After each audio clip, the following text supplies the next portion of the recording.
Students, आज हम लोग शुरू करने जा रहे हैं एक नया चैप्टर अल्टरनेटिंग करंट। चलिए शुरू करते हैं। अल्टरनेटिंग करंट या अल्टरनेटिंग वोल्टेज क्या होता है उसको समझने की कोशिश करते हैं। तो सबसे पहले वैसा करंट जो टाइम के साथ अपना मैग्नीट्यूड और अपना डायरेक्शन दोनों चेंज करें, है ना, जो टाइम के साथ अपना मैग्नीट्यूड एंड यहाँ डायरेक्शन छूट गया है एंड डायरेक्शन दोनों चेंज करे उसको हम लोग अल्टरनेटिंग करंट कहते हैं। ऐसा हो सकता है कि कुछ करंट अपना मैग्नीट्यूड वेरी करें, उनको हम लोग फ्लक्चुएटिंग करंट कहेंगे, लेकिन अगर वो डायरेक्शन बदलने लगेंगे तब हम लोग उनको अल्टरनेटिंग करंट कहेंगे। ये ज़रूरी नहीं है कि केवल वो अपना मैग्नीट्यूड चेंज करे और हम लोग उनको अल्टरनेटिंग करंट कहें। जैसे एग्जांपल के लिए मान लीजिए ऐसा करंट है, तो आप देखिए ये हमेशा पॉजिटिव है। ऐसा करंट हमेशा क्या है? पॉजिटिव है। इसीलिए ऐसे करंट को हम लोग अल्टरनेटिंग करंट नहीं कहेंगे। इसमें केवल उसका मैग्नीट्यूड चेंज हो रहा है, उसका डायरेक्शन चेंज नहीं हो रहा है। तो ज़रूरी है एक वोल्टेज या करंट के लिए, अगर वो अल्टरनेटिंग करंट या अल्टरनेटिंग वोल्टेज है तो उसके लिए टाइम के साथ उसका मैग्नीट्यूड और डायरेक्शन दोनों बदलना ज़रूरी है। सेकेंड हम लोग आते हैं कि क्या एडवांटेज होता है एसी का ओवर डीसी। डीसी के ऊपर एसी का क्या एडवांटेज होता है, मतलब हम लोग क्यों एसी, हमारे हाउस होल्ड में एसी क्यों सप्लाई किया जाता है, उसको समझते हैं। तो सबसे पहला इंपॉर्टेंट पॉइंट है कि इजी कन्वर्जन है, मतलब एक वोल्टेज से दूसरे वोल्टेज में कन्वर्ट करना बहुत ही आसान है एसी के लिए। मतलब एसी अगर 11,000 वोल्ट है, उसको 440 में या 440 को 220 में कन्वर्ट करना आसान है। Using a simple transformer we can convert one AC voltage into other AC voltage, लेकिन डीसी में इतना आसान नहीं है। इसीलिए पहला तो ये एक इंपॉर्टेंट पॉइंट है। अब इससे क्या फ़ायदा होता है कि हम लोग सप्लाई हाइयर वोल्टेज पे कर पाते हैं। 11,000 वोल्ट के बारे में आपने सुना होगा, तो हाइयर वोल्टेज पे हम लोग सप्लाई कर देंगे और लोअर वोल्टेज पे लाके ट्रांसफार्मर हर कॉलोनी में एक ट्रांसफार्मर लगा देंगे और उससे हम लोग हाउस होल्ड को नॉर्मल वोल्टेज सप्लाई कर देंगे। अब ये भी आपके दिमाग में आएगा कि आखिर हाई वोल्टेज सप्लाई क्यों करेंगे, है ना। तो हाई वोल्टेज सप्लाई करने से एनर्जी का सेविंग होता है, इसीलिए सप्लाई हमेशा हाई वोल्टेज किया जाता है। Second, small transmission loss. अगर हम लोग ट्रांसमिशन करते हैं एसी का और उतने ही डिस्टेंस तक ट्रांसमिशन करते हैं डीसी का, तो डीसी में बहुत ज़्यादा लॉस होता है, एसी में कम लॉस होता है, इसीलिए हम लोग एसी को प्रेफर करते हैं। तो ये दो पॉइंट्स हो गए, what are the advantages of AC over DC. Next, अब हम लोग जो नेक्स्ट चीज़ पढ़ने जा रहे हैं इस एसी चैप्टर में, वो है एवरेज वैल्यू ऑफ करंट। और पूरे में बस वही एवरेज वैल्यू निकालना ही हम लोग सीखें। एवरेज वैल्यू अगर हमको किसी भी करंट का 0 से t टाइम के बीच में निकालना है, तो हम लोग को बहुत आसान एक फॉर्मूला याद रखना है कि जो वेरिएबल करंट है उस वेरिएबल करंट को लेके dt के रेस्पेक्ट में, टाइम के साथ वो वेरी कर रहा होगा, तो dt के रेस्पेक्ट में यानी टाइम के रेस्पेक्ट में उसको हम लोग इंटीग्रेट कर देंगे और जहां से जहां तक के बीच का एवरेज निकालना है उस रेंज में इंटीग्रेट करेंगे। ये डेफिनेट इंटीग्रेशन यहां करेंगे और हम लोग डिवाइड कर देंगे उस टाइम डिफरेंस को, यानी उस टाइम इंटरवल से डिवाइड कर देंगे, है ना। तो यहां पे बेसिकली t-0 कर रहे हैं। अगर वो t1 से t2 होता तो हम लोग t2 माइनस t1 ऐसा लिख लिए होते। तो ये आया, ये एवरेज का फॉर्मूला है ना। अब इसके बाद हम लोग दो एग्जाम्पल देखेंगे कि हम लोग किस तरह से एवरेज वैल्यू ऑफ करंट निकाल सकते हैं। तो क्योंकि हम लोग एसी करंट की बात कर रहे हैं, अल्टरनेटिंग करंट की बात कर रहे हैं, तो वो अल्टरनेटिंग करंट जनरली हम लोग का साइनोसॉइडल होता है। साइनोसॉइडल होने का मतलब साइन या कोसाइन के फॉर्म में होता है। अब उसका अगर एक्सप्रेशन देखा जाए तो I = I0 sin ωt इस तरह के फॉर्म में आता है, जहां पे I0 जो होता है वो उसका मैक्सिमम वैल्यू ऑफ करंट है। आप यहां से सोचे भी कि साइन का मैक्सिमम वैल्यू कितना है, 1 है, तो I का मैक्सिमम वैल्यू कितना होगा, I0 होगा। ठीक, ऐसे करंट का जो सिंबल है, मतलब अगर हमको उसको सर्किट में दिखाना हो तो हम लोग इस तरह से दिखाते हैं। तो ऐसा अगर एसी सोर्स कोई है, कोई ऐसा ईएमएफ प्रोड्यूस कर रहा है, जो ऐसा वोल्टेज प्रोड्यूस कर रहा है जो एसी है, तो उसको अगर सर्किट में दिखाना हो तो हम लोग एक एलिप्स, उल्टा एलिप्स बना लेंगे, इस तरह का हॉरिजॉन्टल एलिप्स बना लेंगे और उसके बाद उसके अंदर एक हम लोग साइन वेव बना देंगे, तो वो एसी सोर्स को डिनोट करता है। तो ऐसे एसी सोर्स के लिए एवरेज वैल्यू हम लोग निकाल के देखेंगे। ये जो ऐसी एसी सोर्स है, ये ऑब्वियसली आपको समझ में आना चाहिए कि ये एक पीरियोडिक फंक्शन है ना, पीरियड है इसका। जैसा एसएचएम में आपने देखा होगा एक्स वेरी करता था तो ए साइन ओमेगा टी की तरह वेरी करता था, तो वहाँ पे भी उसका टाइम पीरियड होता था। तो बिल्कुल उसी तरह इसका भी एक टाइम पीरियड है। तो जब पूरा एक टाइम पीरियड कंप्लीट कर लेता है तो हम लोग कहते हैं कि वो एक फुल साइकिल कंप्लीट कर रहा है। तो सबसे पहले हम लोग एवरेज निकालने जा रहे हैं ओवर फुल साइकिल। अब फुल साइकिल में एवरेज निकालना है तो ऑब्वियसली फुल साइकिल का टाइम पीरियड को हम लोग कैपिटल टी से डिनोट करते हैं। तो हम लोग क्या करते हैं, देखिए यहाँ पे जो स्मॉल टी लिखा हुआ था उसकी जगह कैपिटल टी लिख रहे हैं, क्योंकि कैपिटल टी तक हम लोग उसका एवरेज निकालने की कोशिश कर रहे हैं। तो average equals to I naught by T. I naught कहाँ से आ गया, तो ये आई नॉट जो इसके अंदर हम लोग पुट करते हैं आई का वैल्यू, उसमें से जो आई नॉट है वो कांस्टेंट है तो वो इंटीग्रेशन से बाहर आ गया। तो I naught by t 0 to t integrate कर देंगे sine omega t d t. अब हम लोग जब इसको इंटीग्रेट करेंगे तो साइन ओमेगा टी का इंटीग्रेशन क्या होता है ये आपको ध्यान रखना है। इसका इंटीग्रेशन होता है cos omega T upon omega, cos omega T upon omega. बाकी आई नॉट बाई टी तो रहा ही। हाँ, साइन का जब इंटीग्रेशन करते हैं तो माइनस आता है, minus cos omega T upon omega होगा, तो इसीलिए यहां पे एक माइनस भी हम लोग लगा देंगे। अब क्या होगा समझिएगा, इस कैपिटल टी का वैल्यू 2 पाई बाई ओमेगा होता है। आपको याद होगा एसएचएम में भी आपने टाइम पीरियड जब निकाला था x equals to a sine omega t का, तो उसका भी time period 2 pi by omega ही आता है। तो यहाँ पे पुट करेंगे कैपिटल टी की जगह 2 पाई बाई ओमेगा, जो हम लोग बाद में पुट करेंगे। लेकिन जब इंटीग्रेट हो रहा है तो कॉस ओमेगा टी तो ऑलरेडी इंटीग्रेशन में लिख चुके हैं। अब हम लोग फाइनल लिमिट पुट करेंगे और फिर इनिशियल लिमिट पुट करेंगे, बीच में रहेगा माइनस। तो जब आप पुट करिएगा कैपिटल टी यहाँ पे, तो ओमेगा इंटू कैपिटल टी, और कैपिटल टी का value 2 pi by omega, omega से ओमेगा कट गया तो हमारा कॉस 2 पाई आ जाएगा और इधर कॉस 0 आ जाएगा। ये दोनों के वैल्यूज बराबर होते हैं और वो 1 होता है, तो 1 माइनस 1 ये फाइनली 0 आ गया, है ना। तो average value of current for this current over full cycle is 0। और ये ऑब्वियस बात है, क्यों है आप समझिए। 0 से t की बात कर रहे हैं, ये t/2 है, तो 0 से t में हाफ साइकिल में इसका पॉजिटिव करंट है और दूसरे हाफ साइकिल में नेगेटिव करंट है, तो ऑब्वियसली उसका एवरेज निकालेंगे तो वो 0 होगा। ये इसका वैल्यू जितना है उतना ही इसका वैल्यू है, इसलिए एवरेज वैल्यू 0 आ गया, है ना। Positive negative equal value 0। Next, अगर लेकिन एवरेज ओवर हाफ साइकिल निकाले, देखिए हाफ साइकिल मतलब t/2 तक निकाले, तो देखिए इसमें तो 0 नहीं होगा क्योंकि केवल पॉजिटिव है, तो वो निकाल के देखते हैं। तो वो निकालने के लिए कुछ खास नहीं करना है, जो कैपिटल टी है उसकी जगह कैपिटल t/2 पुट कर देना है। तो ऑब्वियसली अगर t equals to 2 pi by omega है तो t/2 जो होगा वो पाई बाई ओमेगा होगा, उसको पुट करेंगे। और यहाँ भी इंटीग्रेशन हम लोग को साइन ओमेगा टी का ही करना है, जिसका इंटीग्रेशन आएगा minus cos omega T upon omega. Minus और ओमेगा को बाहर निकाल लेंगे और कॉस ओमेगा टी को पुट छोड़ देंगे वहाँ पे वैल्यू पुट करने के लिए।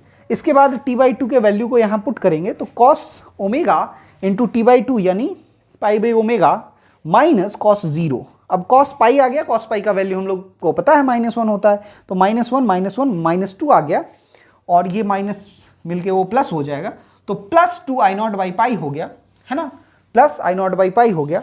अगर आपको ये याद रखना है तो आप ऐसे भी याद रख सकते हैं कि I average equals to I naught by pi by 2, है ना, I naught by pi by 2, इस तरह से भी आप याद रख सकते हैं। और नहीं तो 2 आई नॉट बाई पाई याद रहे तो बहुत ही अच्छी बात। अच्छा, अगर आप देखें तो 2 और पाई दोनों 2 बाई पाई का एक फिक्स्ड वैल्यू होगा, तो उस फिक्स्ड वैल्यू को अगर रखेंगे तो वो आएगा 0.637 आई नॉट। ये वैल्यू को याद रखना ज़रूरी है, क्योंकि कई बार एग्जाम्स में जब न्यूमेरिकल पूछा जाता है तो डेटा इसी वैल्यू के हिसाब से दे दिया जाता है। तो अगर आपको याद रहेगा तो वहाँ पे कैलकुलेट करने में आसान रहेगा आपके लिए, तो ये चीज़ आपको याद रखना है। तो चलिए हम लोग शुरू कर रहे हैं आज RMS value of current. RMS value of current क्या होता है उसको समझते हैं। RMS value of current, RMS value of current जो है वो basically S for square, M for mean और R फॉर रूट है, ठीक है। स्क्वायर, मीन और रूट, हम लोग इसी सीक्वेंस में काम करेंगे, जो काम करेंगे वो इस सीक्वेंस में करेंगे। भले वो लिखा हुआ है रूट मीन स्क्वायर, बट पहले स्क्वायर करेंगे, फिर मीन करेंगे और फिर रूट करेंगे। जैसे हम लोग देखें आई मान लीजिए कोई भी फंक्शन ऑफ टी है, कोई भी इन जनरल कोई भी फंक्शन ऑफ टी हो सकता है। तो अगर वो आई कोई भी फंक्शन ऑफ टी है तो पहला हम काम करेंगे आई स्क्वायर कर लेंगे, मतलब एफ टी का स्क्वायर करेंगे, ठीक है। इसके बाद इस आई के स्क्वायर का मीन कर लेंगे, ये जो बार लगाते हैं मतलब मीन कर रहे हैं, तो आई के स्क्वायर का मीन करेंगे तो क्या करना होता है उसमें, जो फंक्शन ऑफ टी आया था उसका स्क्वायर किए, उसको हम लोग उस पर्टिकुलर टाइम इंटरवल में जिसमें हम लोग को आरएमएस निकालना है उतने में उसको हम इंटीग्रेट करेंगे, किसके रेस्पेक्ट में, क्योंकि ये टाइम का फंक्शन है तो टाइम के रेस्पेक्ट में। 0 से t मतलब जितने टाइम इंटरवल के लिए हमको आरएमएस निकालना होगा उस टाइम इंटरवल में इंटीग्रेट करेंगे, और सामने 1/t-0 ये कर लेंगे। अगर ये t1 से t2 होता तो यहाँ लिखते t2 - t1, ठीक है। वो इंटरवल जिसमें इंटीग्रेट कर रहे हैं उसी इंटरवल से हमको डिवाइड करना होता है। ये आपको मीन वैल्यू निकालने के लिए हेल्पफुल है।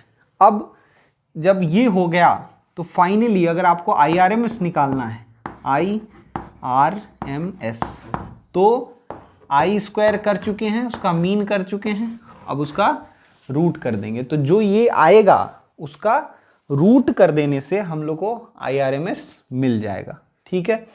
तो इसीलिए इसको RMS कहते हैं, क्योंकि अब अगर आप इसको पढ़िएगा तो RMS जैसा दिखेगा। ये देखिए रूट है, फिर मीन है और फिर स्क्वायर है, ठीक है।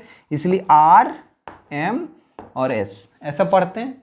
लेकिन पहला काम क्या होता है, square then mean and then root, ऐसे निकालते हैं। तो एक एग्जाम्पल लेके देख लेते हैं, ठीक है। मान लीजिए कि हम लोग को RMS निकालना हो, I दिया हुआ हो √3t, ठीक है। I क्या दिया हुआ है, √3t, 0 से 2 सेकेंड के बीच में अगर हमको RMS निकालना है तो सबसे पहला काम क्या करेंगे, I स्क्वायर, तो I स्क्वायर आ जाएगा 3t², ठीक है। अब हम लोग क्या करेंगे, इसको इस इंटरवल में इंटीग्रेट करेंगे और 2 - 0 से डिवाइड कर देंगे, मतलब आई स्क्वायर का जो मीन होगा वो आएगा integration of 3t² dt from 0 to 2 second divided by, है ना, ये सामने भी लिख सकते हैं नीचे भी लिख सकते हैं, कोई दिक्कत नहीं, 2 - 0, है ना, यानी 2। अब ये क्या हो जाएगा, 3t² का इंटीग्रेशन होगा t³, ठीक। तो t³ लिख लेते हैं, कहाँ से कहाँ, 0 से 2 डिवाइडेड बाई 1/2, है ना। अब ये क्या आ जाएगा, 8/2 यानी 4। तो ये हो गया RMS वैल्यू का स्क्वायर मीन वैल्यू इसको कहते हैं, या मीन स्क्वायर वैल्यू हो गया, ठीक। अब IRMS निकालना हो, क्या लिखेंगे, IRMS is equal to √I square का मीन। तो I स्क्वायर का जो मीन आया है वो आया है 4, तो √4 कर देंगे, ये आ जाएगा 2, ये आ गया RMS वैल्यू। समझ में आया, कॉपी कर लीजिए। हम लोग साइनोसॉइडल फंक्शन लेंगे और उसका RMS वैल्यू निकालेंगे, ठीक है। साइनोसॉइडल करंट का क्या मतलब होता है, जो अल्टरनेटिंग करंट है वो। तो अल्टरनेटिंग करंट I हम लोग ले सकते हैं एज I0 sin ω/t, ठीक। इसका RMS निकाल कर देखेंगे तो क्या आएगा इसका RMS, वो देखते हैं। सबसे पहला काम स्क्वायर करना, तो I स्क्वायर कर लिए, I0 square sine square ω/t। अब इस साइन स्क्वायर ω/t का हम लोग को मीन निकालना है, तो I स्क्वायर का मीन निकालना है। क्या करेंगे, तो 1/t-0 पूरे टाइम पीरियड में करेंगे। साइन स्क्वायर ω/t का अगर टाइम पीरियड देखिएगा, साइन ω/t का टाइम पीरियड होता है 2π/ω, लेकिन साइन स्क्वायर ω/t का जो टाइम पीरियड होता है वो होता है π/ω, क्योंकि π/ω के बाद ही ये अपने आप को रिपीट करने लगता है। ऐसा क्यों होता है तो समझिए, साइन का ग्राफ ऐसा, तो देखिए 0 ये पाई और ये 2 पाई, क्योंकि ओमेगा यहाँ मल्टीप्लाई होगा तो यहाँ पीरियड में वो डिवाइड हो जाता है। तो 2 pi by omega, pi by omega, ये साइन ओमेगा टी का ग्राफ हो गया। वहीं साइन स्क्वायर ओमेगा टी का ग्राफ देखें तो वो कुछ ऐसा बिहेवियर करता है, क्योंकि नीचे वाला का भी स्क्वायर हो गया रहता है तो वो ऊपर चला जाएगा, तो वो पाई बाई ओमेगा पर ही रिपीट करना शुरू हो गया। इसीलिए साइन स्क्वायर ओमेगा टी का टाइम पीरियड जो हो गया वो पाई बाई ओमेगा हो गया। तो वो बाद में पुट करेंगे, अभी बस बता दिए t माइनस 0। हालांकि ये हम लोग कन्वर्ट करके ही इंटीग्रेट करेंगे। अब देखिए 0 से capital T sign square omega T. अब देखिए साइन स्क्वायर ओमेगा टी का इंटीग्रेशन एज सच हम लोग जानते नहीं है ना, एज सच उसका डायरेक्ट इंटीग्रेशन का क्या वैल्यू होता है मालूम नहीं है। तो हम लोग कैसे इसका इंटीग्रेशन करते हैं, तो आपको याद होगा cos 2 थीटा इक्वल्स टू होता है 1 माइनस 2 साइन स्क्वायर थीटा, है ना। तो यहां से साइन स्क्वायर थीटा को हम लोग cos 2 थीटा के टर्म्स में कन्वर्ट करते हैं। तो sine square theta is equals to 1 minus cos 2 theta by 2। वही चीज यहां भी यूज करेंगे, तो वो लिखेंगे 1 by T integration 0 to capital T 1 minus cos 2 omega T by 2 into D T. ठीक, अब देखिए ये सब तो काम का है नहीं, इसको मिटा रहे हैं और उधर हम लोग इसके इंटीग्रेशन को कंटिन्यू करेंगे। हम लोग यहाँ पे इस इंटीग्रेशन को दो भागों में बांट सकते हैं। कौन सा भाग, 1 बाई 2 डी टी का इंटीग्रेशन और cos 2 ओमेगा टी बाई 2 का इंटीग्रेशन। तो अगर आप ध्यान से देखिए तो हमारे पास ये बच गया 1 by T integration d t by 2 0 to capital T, ठीक, minus 0 to capital T cos 2 omega t d t. ये दो इंटीग्रेशन में वो बट गया, बाई 2 यहां भी आएगा। लेकिन अच्छी बात ये है कि आप चाहें तो इसका इंटीग्रेशन 0 लिख सकते हैं, इसका इंटीग्रेशन 0 ही होगा, क्योंकि cos 2 ओमेगा टी का ग्राफ जो होता है वो भी तो एक सिमेट्रिकल ग्राफ है। तो अगर पूरे साइकिल में उसका एरिया देखा जाए तो ये पॉजिटिव एरिया, ये पॉजिटिव एरिया और ये नेगेटिव एरिया, तो फाइनली ये इंटीग्रेशन क्या आएगा, 0 आएगा। एवरेज वैल्यू में हम लोग ऑलरेडी देख चुके हैं कि फुल साइकिल में साइन या कोसाइन का जो इंटीग्रेशन होता है वो 0 होता है। आप चाहें तो इसको करके भी देख सकते हैं हम लोग, लेकिन इसको डायरेक्टली यहाँ 0 लिख रहे हैं। 1 बाई टी डी टी का इंटीग्रेशन t और 2 तो बाहर आ ही गया, और कहाँ से कहाँ तक जाएगा, तो 0 टू कैपिटल T जाएगा। तो 1 बाई 2 टी इंटू, अच्छा एक चीज़ छूट गया है ना, आई नॉट स्क्वायर छूट गया, तो आई नॉट स्क्वायर यहीं से आगे बढ़ाना पड़ेगा। तो आई नॉट स्क्वायर यहाँ जहाँ 1 है वास्तव में आई नॉट स्क्वायर है, आई नॉट स्क्वायर, ठीक है। तो यहाँ आई नॉट स्क्वायर आ गया, और ये t का इंटीग्रेशन जब करेंगे तो t माइनस 0 आ जाएगा, ये t होगा और ये t और t कैंसिल हो जाएगा। तो अब IRMS निकालने का वक्त आ गया। IRMS क्या लिख लेंगे, IRMS will be root of this, square mean कर चुके हैं, अब रूट ही करना है। तो root of I square mean, I square mean का वैल्यू अभी निकाले आई नॉट स्क्वायर बाई 2, तो रूट जब कर देंगे तो root over I naught square by 2, इसको क्या लिख लेंगे, फाइनल एक्सप्रेशन जो आएगा हमारा वो यहां लिख रहे हैं,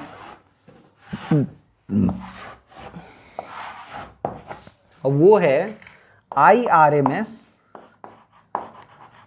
equals to I naught by root 2, ठीक है, आई नॉट बाई रूट 2, ठीक।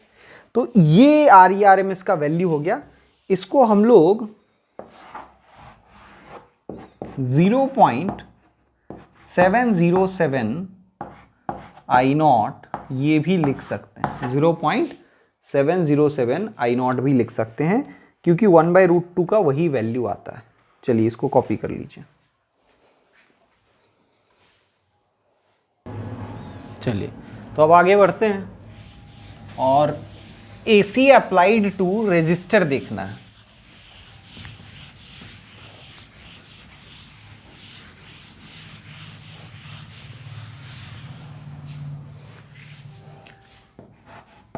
AC applied to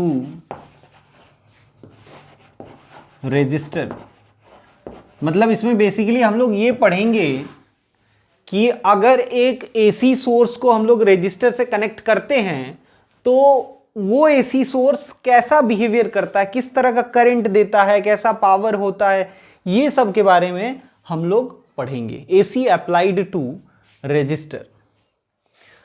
अब हम लोग एक सर्किट बना लेते हैं जिसमें ये हमारा रेजिस्टर है और ये हमारा AC सोर्स है। AC सोर्स को हम लोग इस तरह से डिनोट करते हैं, एक एलिप्स रहता है, हॉरिजॉन्टल एलिप्स, और उसके अंदर साइनोसॉइडल कर्व, एक साइन का कर्व जैसा बना देते हैं जो कि AC के वेरिएशन को दिखाता है, और ये रेजिस्टेंस R है।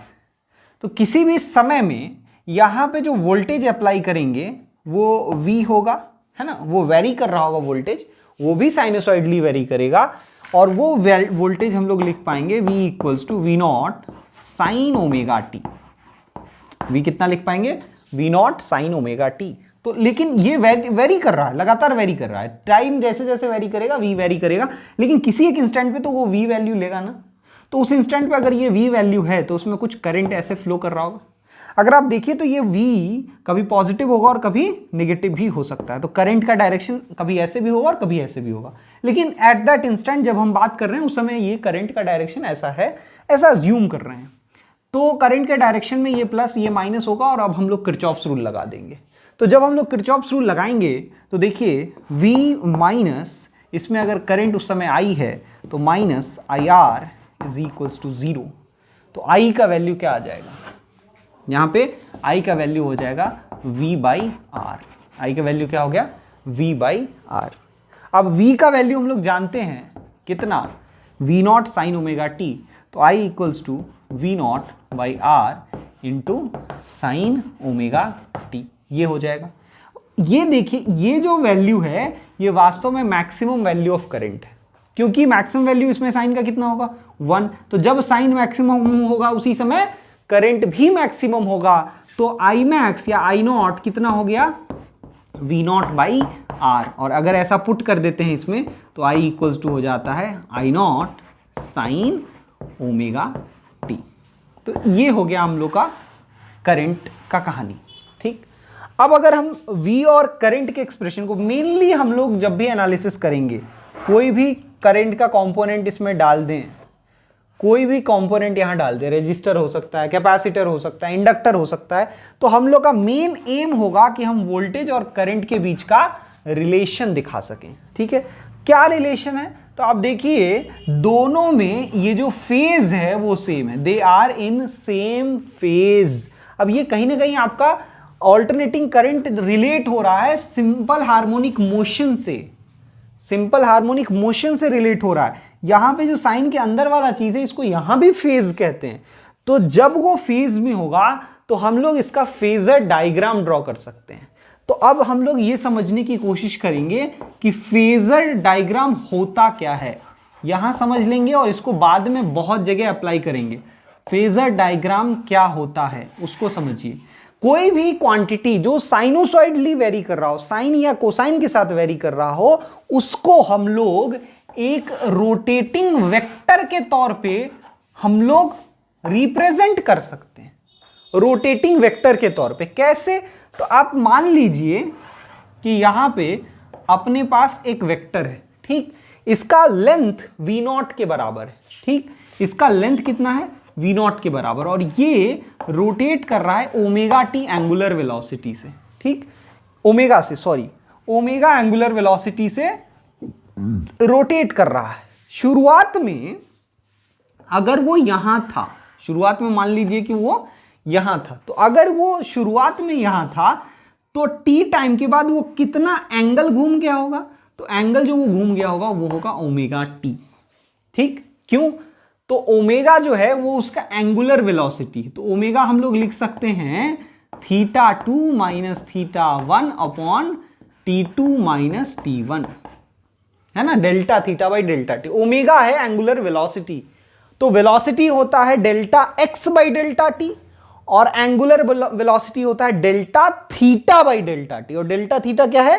Theta 2 minus theta 1 upon delta T यानी T2 माइनस T1। अब थीटा 1 0 था, थीटा 1 क्या था 0, जब यहां पे था तो वो रेफरेंस लाइन के लॉन्ग था, तो थीटा 1 0 था, थीटा 2 को थीटा मान लेते हैं जो कि हमको निकालना है, और टी टाइम पे निकालना है, यानी T2 जो हो गया वो हमारा T हो गया, और T1 0 है क्योंकि यहीं से शुरुआत मान रहे हैं, तो T1 0 है। अगर ये वैल्यूज पुट कर दें तो देखिए क्या आ जाता है, omega equals to theta by t आ गया, तो थीटा निकल के आ जाता है कितना, ओमेगा टी, ये आ गया ओमेगा टी, है ना। तो आप यहां से सोच सकते हैं, नहीं तो अगर आपको बहुत अच्छे से याद है एंगुलर वेलोसिटी तो आप डायरेक्टली लिख सकते हैं theta equals to omega T. तो ये अलग से मन हो तो लिख लीजिएगा, लेकिन ये अभी हमारे कंसर्न का नहीं है ना, समझाने के लिए बस ये बता दिए, ये ध्यान करवा दिए। अब ये ओमेगा टी एंगुलर वेलोसिटी है, उससे क्या फायदा हुआ समझिए। अगर हम लोग इसका कंपोनेंट निकालें x में तो क्या आ जाएगा, v naught cos omega t आ जाएगा इसका कंपोनेंट, और जब y में कंपोनेंट निकालेंगे तो ये जो कंपोनेंट आएगा यहां पे इतना लेंथ, वो लेंथ आ जाएगा v naught sine omega T, कितना आ जाएगा v naught sine omega T, और वही चीज v है कि नहीं। तो क्या हम कह सकते हैं कि इस फेजर का y में जो कंपोनेंट होगा किसी भी समय, वो उस समय का AC वोल्टेज दे देगा कि नहीं दे देगा। अब करंट के बारे में सोचा जाए तो करंट भी वैसा ही होगा।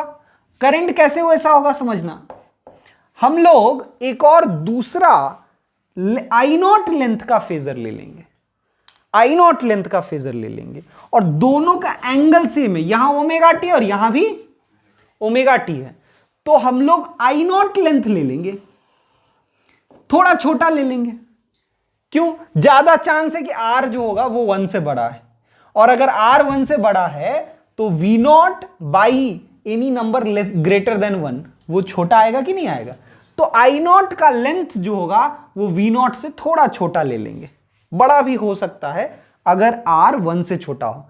लेकिन उस डिस्कशन में नहीं फंसते हुए हम लोग एक और इसी पे ले लिए। क्यों इस पे ले लिए, क्योंकि दोनों में सेम एंगल घुसा हुआ है। अगर अलग एंगल होता तो किसी अलग एंगल पे आई को लेंगे जो आगे आएगा, लेकिन अभी के लिए हम लोग उसी लाइन पे एक और आई नॉट लेंथ का ले लिए, और उसका भी वाई प्रोजेक्शन अगर लेंगे वो यहां से आएगा, देखिए यहां से आएगा, तो ये जो लेंथ आएगा वो लेंथ आएगा आई नॉट साइन ओमेगा टी। तो इस तरह से हमने फेजर डायग्राम ड्रॉ कर लिया for AC applied to resistor. ये कब ड्रॉ कर पाए, जब हम लोग V और I में रिलेशन निकाल पाए। तो हमेशा हम लोग का यही काम रहेगा कि V और I में रिलेशन निकालें और फेजर डायग्राम ड्रॉ करें। इसको पहले कॉपी कर लीजिए।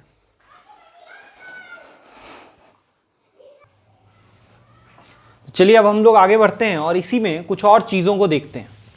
क्या क्या देखना है, तो सबसे पहला काम जो हम लोग को करना है वो है इसका ग्राफ बनाना, V और I के बीच का ग्राफ बनाना। तो लेट्स से कि ये हमारे पास ये दो एक्सिस है, इधर हम लोग V और I इसको प्लॉट करेंगे और इधर करंट को इधर टाइम को प्लॉट करेंगे। यहां वोल्टेज और करंट हो गया, इधर टाइम हो गया। तो क्योंकि दोनों का जो एक्सप्रेशन है वो साइन ओमेगा टी है, तो ग्राफ भी वैसा ही होगा, ग्राफ भी साइन के जैसा ग्राफ होगा, है ना। ग्राफ भी किसके जैसा हो गया, साइन के जैसा हो गया। दूसरा कलर से बना लेते हैं दूसरा ग्राफ। तो एक और अगर ग्राफ बना लें तो वो भी साइन के जैसा ग्राफ बन गया। जैसा कि हमने कहा है ये मैक्सिमम वैल्यू कितना होता है, तो जब ये मैक्सिमम वैल्यू 1 होगा उस समय ये मैक्सिमम वैल्यू V नॉट होगा और इसका मैक्सिमम वैल्यू I नॉट होगा। तो हमने अज्यूम किया कि V नॉट ग्रेटर है और I नॉट स्मॉलर है। तो हम लोग ये ब्लू वाला जो ग्राफ बना रहे हैं, ये वाला ग्राफ, ये वोल्टेज का बना लिए और ये करंट का, ये I नॉट का वैल्यू हो गया। तो क्योंकि वो साइन के हिसाब से फॉलो कर रहा है तो साइन का ही ग्राफ बनाएंगे और ये क्या होगा, तो ये होगा पाई बाई ओमेगा या टी बाई 2, और ये क्या होगा, ये होगा 2 पाई बाई ओमेगा यानी टी, ये है 0 एंड सो ऑन। इस तरह से वो वेरी करता रहेगा। तो ये हो गया graph of V and T और I and T in case when AC is applied to resistor, है ना। इसको कॉपी कर लीजिए।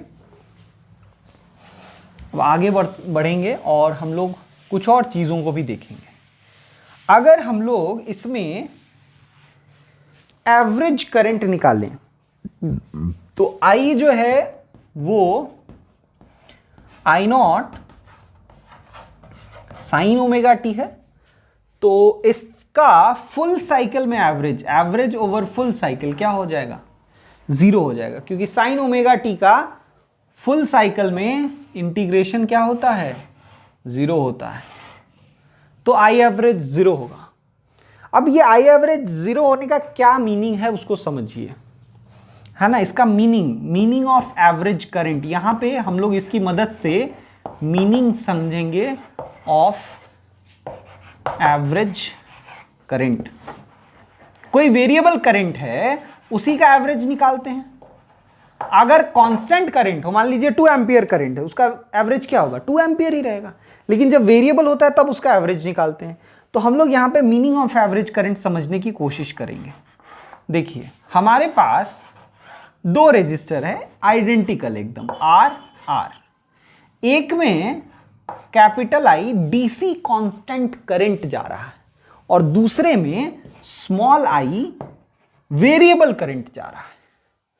तो t टाइम तक जब ये दोनों में करंट पास होगा तो कुछ ना कुछ इसमें भी चार्ज फ्लो हुआ होगा और कुछ इसमें भी चार्ज फ्लो हुआ होगा।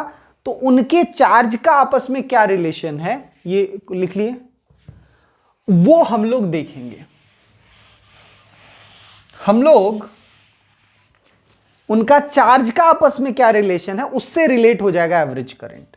अगर इसमें चार्ज निकालें तो कांस्टेंट करंट है, टाइम t है, तो चार्ज जो होगा I को लिख सकते हैं कांस्टेंट करंट के केस में I equals to Q by T simply. तो जो Q होगा वो I t के बराबर होगा, है ना। और इस केस में अगर चार्ज निकाला जाए तो आपको याद होगा I इक्वल्स टू होगा इस केस में dq by dt। Constant current नहीं है, इस बार वेरिएबल करंट है, इंस्टेंटेनियस वैल्यू ऑफ करंट ऐसे ही आता है। तो अब हमको अगर q निकालना होगा तो कैसे निकलेगा, dq equals to I dt और फिर इंटीग्रेट करना होगा। तो इसका जो चार्ज आ गया वो कितना आ गया, integration of I dt upon from 0 to capital T, या T टाइम तक लिए हैं तो T, है ना। ये हो गया। अब अगर आप दोनों चार्ज को इक्वेट करिएगा, दोनों चार्ज को अगर इक्वेट करिएगा तो कैपिटल I इंटू टी आ जाएगा, integration of 0 to T I dt, और फिर ये T उधर चला जाएगा तो ये बिल्कुल 1 बाई टी हो गया। आप चाहें तो 1 बाई टी माइनस 0 लिख लीजिए। अब अगर आप ध्यान से देखिए तो ये है क्या, ये है I एवरेज। ये क्या है, I एवरेज। I का इंटीग्रेशन किए 0 से T और 1 बाई टी से डिवाइड किए, मतलब I का एवरेज, स्क्वायर करके एवरेज नहीं कर रहे हैं, खाली I का एवरेज कर रहे हैं। तो ये I का एवरेज और ये वो डीसी करंट है। तो अब यहां से क्या हम लोग एवरेज करंट का मीनिंग समझ सकते हैं, बिल्कुल। एवरेज करंट वो कांस्टेंट डीसी करंट है जिसमें उतना ही चार्ज फ्लो करता है जितना डीसी वाले करंट में फ्लो करता है। एवरेज करंट इस वेरिएबल करंट का वो वैल्यू है कि अगर हम लोग उतना ही डीसी करंट ले लें तो दोनों में गिवन टाइम में same amount of charge flow करेगा। समझ में आया। तो ये है मीनिंग ऑफ एवरेज करंट। ठीक है, इसको कॉपी कर लीजिए।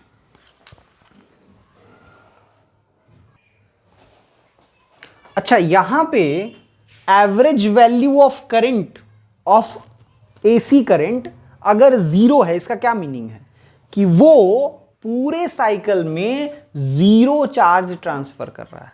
क्योंकि एवरेज वैल्यू अगर 0 है तो इसका मतलब इसके इक्विवेलेंट जो डीसी करंट है वो जीरो हो गया।